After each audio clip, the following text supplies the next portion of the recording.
Here is the unvaccinated arm. Freaking out a little. Everything will be okay. I must not fear.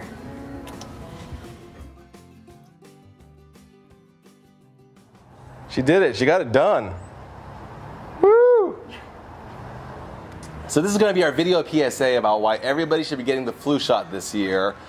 The short version of this video is everybody should be getting a flu shot this year. Even if you're scared. Even if you're scared of needles, even if you're scared of the vaccinations. Unless you're allergic to eggs or have cancer, in which case, you know, don't. Hi, I'm Annalee, and I am terrified of needles. I can't even watch them on TV. I cover my eyes, and if I have to get a shot myself, I don't sleep for days. I have a lot of trouble sleeping. It's bad news bears. Me and needles do not get along. So it used to be when people would tell me, oh, you should get the flu shot, I'd say, I would rather get the flu. Then I found out about herd immunity, which is vaccinations are not actually effective if you only get them yourself. They rely on everybody around you being vaccinated as well. And that herd immunity is especially important for people that can't get the flu shot themselves because they're too young or too sick or because they're allergic to the ingredients.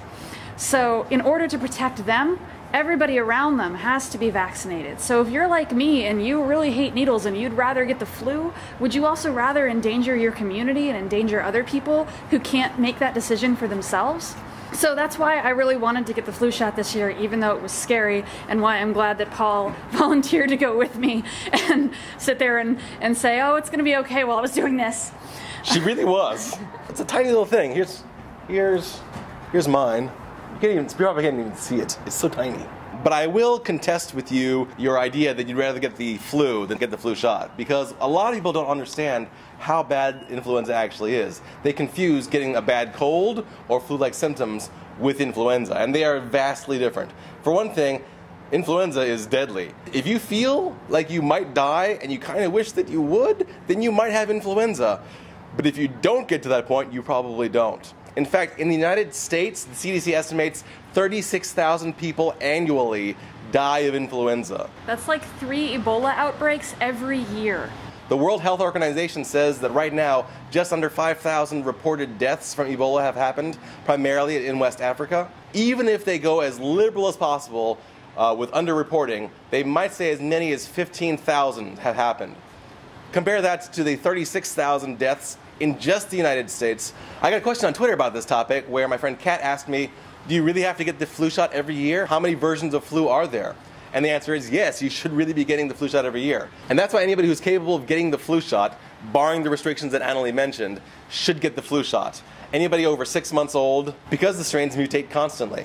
In fact, the quadrivalent flu shot that's available now at many locations covers both 2 versions of influenza A and 2 versions of influenza B.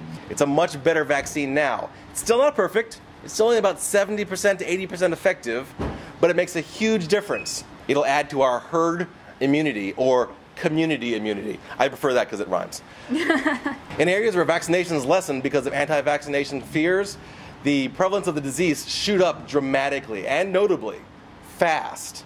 It affects people of all ages and all healths. Last year, there are 6 reported cases of deaths in the Bay Area of San Francisco. San Francisco is a very civilized area with lots of medical facilities, and yet 6 deaths occurred because of flu.